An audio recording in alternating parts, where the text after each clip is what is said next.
la ville de Basse-Terre ne pouvait pas ne pas rendre hommage à une telle personnalité.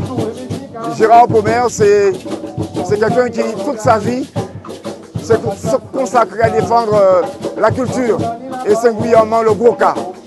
On n'oublie pas que c'est lui qui était à la tête de la délégation en 2014 quand il s'est agi d'inscrire le Goka au patrimoine immatériel de l'UNESCO.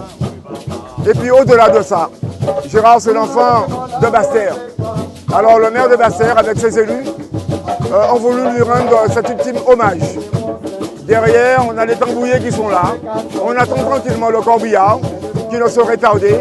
Et puis là, ici, là où il a joué, comme on dit, le bic au bas du bourg, on va lui rendre cet ultime hommage avant donc son inhumation au cimetière de Basse-Terre. Je suis entouré ici des élus et des agents de la ville de Basse-Terre qui sont là pour recevoir après donc tous celles et ceux qui voudront donc participer à cet hommage. Qui était Gérard Pommer?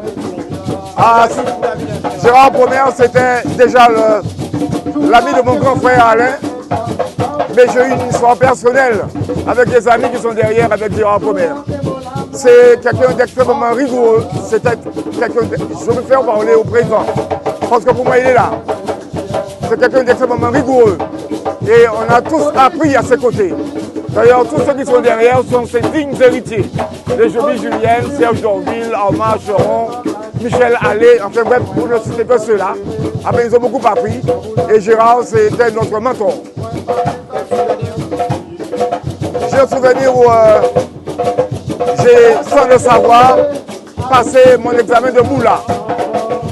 Avec nos amis, nous étions chez JBB. Il a demandé à ce que des moulas soient autour de lui et il a fait appel à Serge Dorville. Et j'ai accompagné Serge Dorville, très simplement, et je me suis retrouvé sur un cas à jouer au moula à côté de Gérard Pommer, qui ce jour-là a été un moment extraordinaire pour moi.